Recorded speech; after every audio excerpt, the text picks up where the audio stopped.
was of us. Now you will help us. Emotions, love, pride, hate, fear. Have you no emotions?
Hello everyone.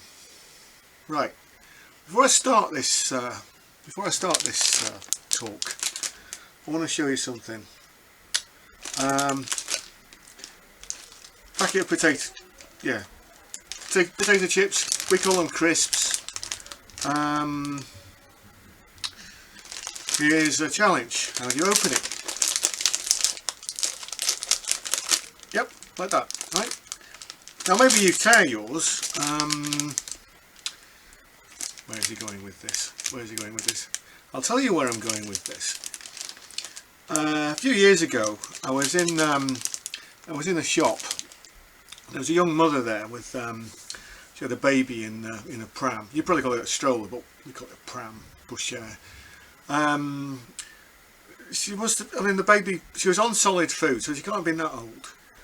But she loved crisps, potato chips. But yeah, she loved those.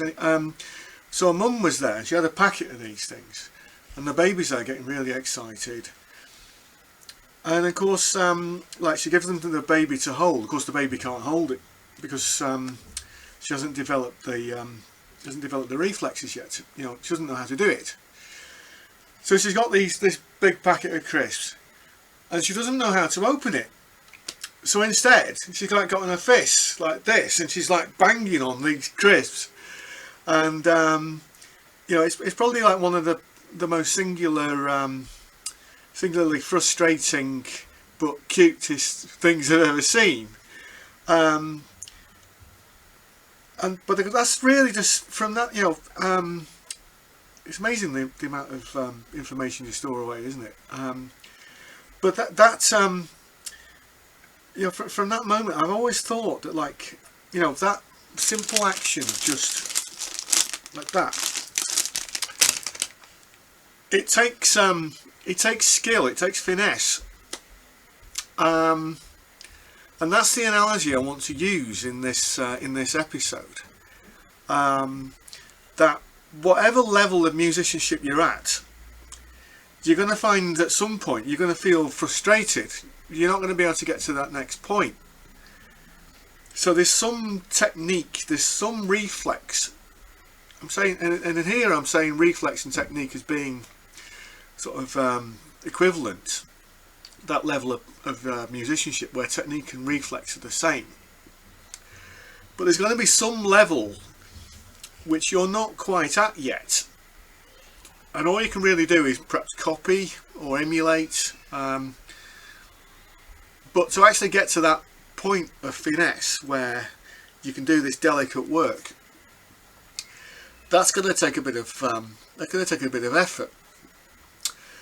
So we're coming to like the second part of Steve Vai's Martian Love Secrets, and so I'm going to read you some of that, and we'll see if we can actually gather anything from those notes that might help us, or maybe we can actually add to that in what we're doing. So right, so it starts out, when you concentrate on a given situation wholeheartedly, you'll get the best results. Right, I think that was quite true, nothing spectacular about that. The key is single-pointedness of mind. This holds true for any pursuit.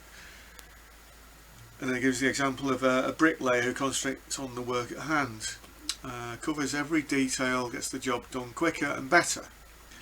So basically, like bricklayers, you know what they do. Like you can even mime it. You know, like you pick the brick up, get the cement like this, put the brick down, make sure it's level, smooth off the excess. Before you know it, you built a wall, and then you only know it's any good if, like, the foreman or the gaffer comes along and says, "Yep, that's all right," or "That's terrible, go and do it again." But I think what Steve's trying to say here is that, like, when you're actually doing something for a job, something like bricklaying, you get so good at it that you're hardly thinking about it. So it comes back to this reflex idea that you've got the skills. Say like you're at work as well, you're on the phone to people, and you've got like serial numbers, which to anybody else it was not going to mean anything, but to you, something like a serial number or like a code on like your documents, it might mean everything to you, but to an outsider it's just gibberish. But with practice, those codes will actually mean something. A few years ago, I used to work in the Crown Courts, the law courts, and the barristers. That's like the British lawyers. They would be citing like articles of law, and the judge would know exactly what they were. You know, say, Your Honour, I'd like to make an application under section blah blah blah. You know, and it would actually mean something.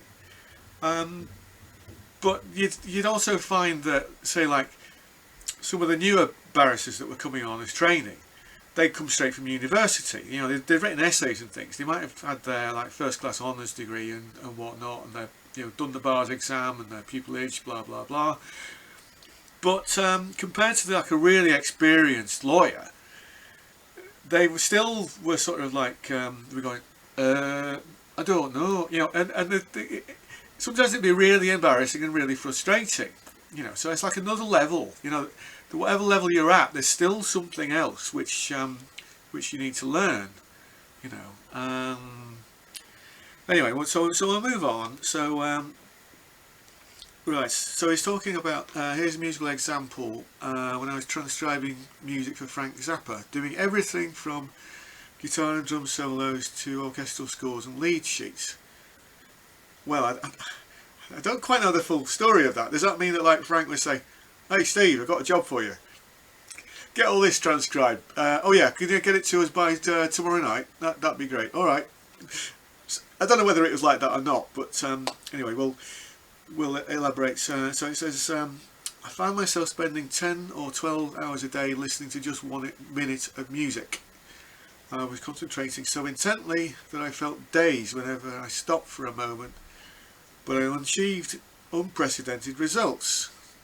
I discovered new forms of written notation, greatly developed my ears, transcribed the most rhythmically complex musical situations ever recorded. all by a sheer single-pointedness of mind. I mean, yeah, I'll kind of agree with that, but like, I think if you spent a long time just dedicated to the study of, like, you know, like one area, you know, say, like, for example, you go to university or college, you know, you're doing your degree, you'll do different courses within that degree, but overall, over that period of like 3-4 years, you will become quite adept at that particular skill, you know. And then of course, if you're taking it higher, so like you're doing a master's degree or like a doctoral degree of some kind, especially a doctoral degree, because then you're spending 3 years or more just researching, and then you're starting to pose these things called research questions, which I think are always important. If you can pose a good question, then you're part way there to actually furthering on the knowledge. You know, why are things this way? You know, why is so much emphasis played on, say, this technique? You know, why do people harp on about the modes so much? Why are so many people frustrated by, oh, I can't do sweep picking like so and so can. Oh, I can't do tapping like so and so can. Well, why is that? You know, do those things really matter? You know. So anyway, get back to the text. So he's saying mind control of this sort is a meditation. People meditate all the time without realizing it. Watching TV is a meditation. Interesting. I quite often fall asleep watching TV, so I don't know. It can certainly be very relaxing. And where many people hear the word meditation, they relate it to spiritual realms. Stilling the mind is probably the highest form of meditation. So now it starts getting a bit deep, and you know, you quite often say, you quite often you want to say, you know, grasshopper, you know, or like some, you know, some sort of martial arts thing where, you know, you have to go to a Buddhist temple, you know, and light candles and you know, or that kind of thing, and undergo these sort of intense trials, you know, like the Shaolin monks, and you know, I don't know. Anyway, so yeah, so we'll move on. So yeah, so then Steve, because he is diverting in this article, so if he can do it, I can do it. So anyway, so he's saying, now what in the face of God's beautiful earth does all this have to do with learning to play the guitar? When you meditate on something, you're forced to look at it from many different angles, including some you've probably never thought of. You're forced to reach down into the depths of your identity and individuality. Now that's important, because like this is with any artistic form, that you're bringing what makes you you to the instrument, or to the art form which you're creating. You know, this is what makes a good artist, is that you're developing this recognizable style by building on your own experiences, your own core being, if you like, which is tied in with spirituality. Okay. So then he has this exercise. Like, there's a couple of exercises here. Taking a single chord or a riff. Let's take vibrato. So now he's talking about, say, perhaps like for an hour just playing vibrato. You know, like how many different types of vibrato can you do? How intense can you do it? Can you do it very subtly, or is it very exaggerated? And that's actually quite a challenge. You know, like playing vibrato for a whole hour. That really does take some effort. Anyway, we'll move on. So. Most important, don't let your mind wander. When you find yourself thinking of anything other than vibrato, pull your mind back to the note. Your mind will wander off into thoughts of, am I doing this right? Or what a waste of time it is. Eventually you'll find yourself thinking of your friends, your financial situation, what you did yesterday, what you're doing tomorrow, and of course, let's eat. I mean, basically, yeah, I'm hungry, and you know, whatever. This is the hard part. Just keep pulling your mind back to vibrating that note. Psychologically, what this is saying, I mean, that's it's like anything where you start doing something new, and you say, "Oh, I'm not sure about this." That's your ego pulling you back to your old habits. So you know, you need to start making these steps and actually start challenging. You know, like you know, that I'm not good enough. Well, if you, I mean, that's the anti-meditation, because like you know, rather than, you know, getting back to being, you know, grasshopper in the Shaolin temple or whatever, if you're meditating upon improvement in being a better person, then you want to eliminate that. Oh, I'm not good enough, because that's the anti-thought. That's the, to comments, the demon, you know, telling you that you know, trying to persuade you not to get into this next realm, you know, where you can do all these wonderful things. Okay, so anyway, we'll move on. So yeah, so it says just keep your mind on it and constantly analyse your performance. It can become very soulful. You might, for example, just take 2 notes, any 2, and play them for an hour without straying from them. Try any approach. Different picking styles. Play hard or soft. Make the notes long or short. Vibrate them. Yeah, I think all that's good. It's like basically, you know, every aspect of the instrument that you've got, and even like some of the limits. You know, like maybe if you've been taking lessons, is that, you know, are the limits on what your teacher actually knows? You know, is your teacher giving you good technique? You know, and good methods for actually building that technique. You know, building the core you. Bringing that to life, you know. But anyway, so like Steve concludes, but most important, you'll gain discipline. Great results require discipline, and meditation is a discipline. But if you're really into this, it won't seem like a discipline, but a pleasure. But there's one thing for sure: nothing you read in a column nothing you read in a column can teach you anything. You just have to do it. So, yeah. I think that's very good. I mean, like here, I mean, like just reading this out, it might seem a bit stilted, but there are some good points here, and I actually just want to build on those. All right, so I think I've spoken this long enough, and we'll get into some playing, and then we'll call it. All right.